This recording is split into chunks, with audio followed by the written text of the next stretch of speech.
Um, so what I wanted to kind of acquaint ourselves is how we kind of ended up here where we are today, and that this has really come from a mandate from members and from people and conversations we've had in the past. So I suppose the beginning of this journey was we did a strategic plan in 2017 and published in 18 and came into effect in 2019.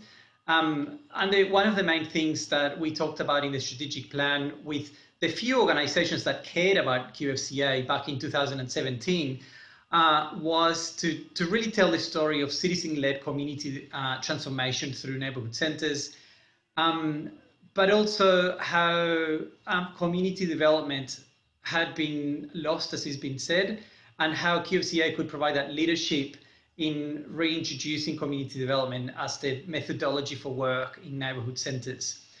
Now, when we sort of had that strategic plan, and Anne was part of that, Belinda Drew from the Community Services Industry Alliance helped us with that, B was part of that, Chris had already been employed. And that really having that in the strategic plan gave us the opportunity to talk with government, and as we were developing our relationship with the state government, that really that was the way we wanted to go, that place-based and community development was really important. And those conversations really led to being able to corkscrew out of the state government $30,000 to subsidize and provide bursaries for neighborhood centers staff to go to the 2018 19 conference. Yeah. I just got some figures because I had to kind of remind myself of these, but so I'm going to find it here. So 42 neighborhood centers applied for those bursaries to attend the city conference. And 24 of those applicants were from very regional and remote parts of Queensland. And there was a number of neighborhood centers that after the conference, they actually wrote letters to the Minister, Coralie O'Rourke, to thank her for having invested that money into neighborhood centers. And I do sort of have a list and the letters. Some people included in the letters, and there was people from Maranoa Regional Council, Moranbah District Support Service, Lockyer Community Centre, something from Notch. She wrote a lovely letter to the Minister, Lately Community Centre. So it was really telling us that neighbourhood centres were interested in community development, and they really wanted to re-engage and really were fishing for ways to get more involved in community development. So I think it's important to also mention that, again, the state government invested in it. They actually put the money, in the sector and said, yes, okay, well, if you think upskilling and bringing community development training for the sector is important, here is $30,000. So again, that's a testament of the working relationship we've been able to broker with the state government and really move away from some kind of adversarial, arm's length, distrustful of government, to saying, look, this is what the sector is saying, how can we work together? And yes, although we might have issues around funding and other directions, they are kind of chipping in and listening to what we have to say.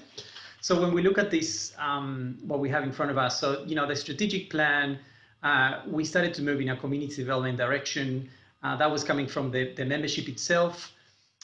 There's those discussions with the Department of Communities. The Department of Communities obviously was listening and engaged and manifested that by giving us the money. And then at the conference is when there was a conversation about neighborhood centers. There was one session that was dedicated to community centers and talking about how important, or how could we reclaim community development work in the centers. So that session was hosted by B, Peter Westerby was involved, Anthony Kelly was involved, Chris was involved, and also anyway, so out of that discussion came this sort of mandate from people saying, yes, we want to know more. And how can QFCA help us progress this idea? So going back to everything we've heard today, QFCA has been sort of doing that 013 or that community development process and saying, what do our members, or in our case, our community, want to do? And then we will find resources to do that with you. We're doing it with those people involved. So Anne, B, Maria, they're doing it because they value the work and they are committing their own resources, personal time to do it, and also people like Anthony Kelly. But B, maybe I'll let you take over from that meeting at the conference and then how that developed into the city subcommittee, and how that kind of got progressed. Right. Okay. Thanks, Thomas. That was a great overview of how this work has been evolving slowly, I guess, over the last couple of years, and this is how it happens. It's the small steps moving forward. Yeah. So at the workshop, Chris and Jenny, who were sitting on the QFCA board, were given the job to carry this question and these questions that were raised at within this CD workshop. We seem to have lost a practice. Some of us don't even know what the method is anymore. There are so many barriers. We don't know how to report on it. A number of those sorts of things. They said, help us to work with us, help us, it was. But, going back to QFCA, QFCA responded and set up a CD subcommittee. And the CD subcommittee has with clear terms of reference. Val Edsel, and Val, I think you're on today, is the representative from the board who sits on the CD subcommittee. And as you can see here, the membership of the subcommittee is, we have 2 neighbourhood centre representatives. One is from Deception Bay Neighbourhood Centre. Jenny from New Farm has resigned, left the position, so that's vacant. We have 2 representatives from City Queensland. That's Emily McConaughey and Heather Ellis. We have our senior practitioner and member, which is Carmel. It's been very invaluable to supporting the work. Peter Westerby is an external advisor, and we are resourced by Chris, which is fantastic. Now, the work of the subcommittee has been, I guess you could say that the work has involved structural work as well as it has project work. And of course, the structural work initially was to establish the committee, establish the membership, make sure the terms of references were adopted by QFCA and the mechanisms were all in place, because the subcommittee is accountable to QFCA. And then, of course, a wonderful, wonderful opportunity was presented when Griffith University, I think we've got the next slide, have we, to come up here, made a very generous offer to support QFCA in this important agenda by providing some resources. And we, through that proposal, we established a research task group and established the partnership with Griffith to run the webinars. And this is the last one. Now we've all heard very clearly what the purpose is of the webinars, and we know that there will be a report, and of course there's other movement and action, which I'll recap in a minute. But the research team has been, membership has been Helen Betts, who's from Griffith University, Anne Ingemores, Helen and Natasha are what we call the research team, and the CD team is Maria, Carmel and myself. And we've been working with immensely hard, I might have to say. That's sort of describing it lightly. Yeah. To stage these webinars, and but there's no doubt that it's made a huge impact in terms of engaging the sector around understanding more about what it is that we need to actually deal with if this practice is going to be furthered or move forward. Okay, that's one. And while that's been happening, we have another project, which was, it's not here yet. That's the one with Anthony Kelly. He actually made a wonderful offer after the conference and saying, he would be prepared to run an experimental education project with neighbourhood centre managers. The reason being that developing a developmental program within your neighbourhood centre has a number of layers to it, and the manager is in the key position to be able to facilitate that. So they have to be able to understand the micro work that goes below them and the macro work that's above them in terms of with the management committee, etc. And that project has taken a little bit of time to get off the ground. It's experimental because it's we're running it on using Zooms. There's only 6 neighbourhood centres. The neighbourhood centres who are involved have been those that have said they were ready to explore this. So Deception Bay, Nunda, Caloundra, Mackay, Port Douglas and Emerald. So there's been it's as wide across the state as what was able to happen. And that's in its first formal session has been completed on that. And then of course, we also had a CD focus group. I don't know if we've got something up here about the focus group or if we lost that one, which is we provided the opportunity for those people that were involved in the conference CD workshop to actually come together and get an update on what QFCA has, how they've responded, and to provide that way of saying, well, okay, this is what's happened, what next?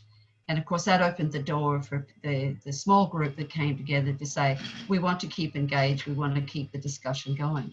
So that little structure, as fragile as it is a very important mechanism that the CD subcommittee will need to support in the next phases of this work, because it's actually the members from within the neighbourhood centres. Now, the latest little bit of work is a mapping project. Now, what the mapping project really is, it's like in any development, you need to understand your environment, you understand who the players are, what's actually happening, who else is interested in furthering community development practices. This is in early stages, but we've had a little session and it has produced, facilitated brilliantly by Maria Tennant.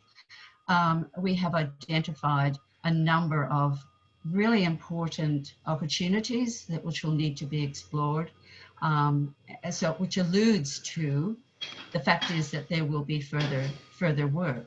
So the emerging work from what has happened up to date, obviously from we've heard today, number of issues to explore further that Trish and Mark and PJ and Paula have talked about, and of course the training agenda, which Em is very interested in helping with as well. The work of with the focus group, and I guess looking at some of the opportunities in terms of alliances with other organisations. So that sort of just gives you a bit of an overview of the, I guess, the stuff that's been happening around the webinars as well as the webinars. But a very interesting development also is when we set up the experimental education project, Anthony Kelly requested that a letter be written to government to inform them that QFCA is actually undertaking this work. And we've had an interesting response for that. And I'll hand that back to Thomas to talk us through that, and then to, I guess, finish this session off. Over to you, Thomas. Yeah, thanks, B. I've just found the letter. So I think one of the conversations that occurred in one of the earlier workshops was around the department and how lack of funding there is for community development, or how the reporting doesn't match up to community development. And I think that's right, and I'm not going to dispute that that is the case. However, what we've been trying to say to the sector is that people at the pointy end of the department do believe that community development is important, and through the new reporting mechanisms that we pitched to them, and also due to some recent state election promises, those things might start to kind of turn around. A couple of weeks ago, I received a letter from the Director General, Claire Nichols, a very lovely letter telling us how wonderful we are. And I'll take all the compliments. I claim them all. But there's one paragraph in particular that I actually wanted to read because it's very pertinent to this. It says, "It is pleasing to hear that the department's investment is being utilised for training and educational purposes, in particular in the areas of participatory development and community development practice.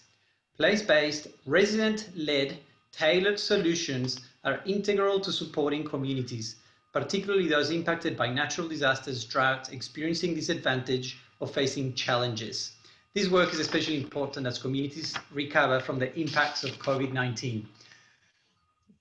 So I guess what I'm trying to say is like the Director General gets it. The Director General is supporting the work of QFCA and the Director General backs the works of neighbourhood centres in the localities. I think now the challenge is trying to make that filter down the echelons and layers of bureaucracy so our work, we can continue doing our work the way we like to do our work and not be buried in bureaucratic processes and reporting and so on and so forth. The other thing I wanted to comment was when we look at this image we got in front of us on the screen, it looks like a fairly convoluted kind of, bureaucracy in itself. But I suppose what I wanted to say is that this actually reflects the way we work. It would be so much easier to do top-down work and make a decision and then find a trainer and then go and do it. But what we've done here is all very relational, is bringing people along with us, is checking back with the sector, is finding what resources we have available, is hearing the stories and then bringing them together so we can take collective action. So this is exactly what it looks like. It's messy and it's slow, but it could be very, very inexpensive and is very effective. So I think I'm kind of quite proud of the work that it's kind of happened. I wanted to, Claire O'Connor, did I say Claire O'Connor? Claire O'Connor is the Director General.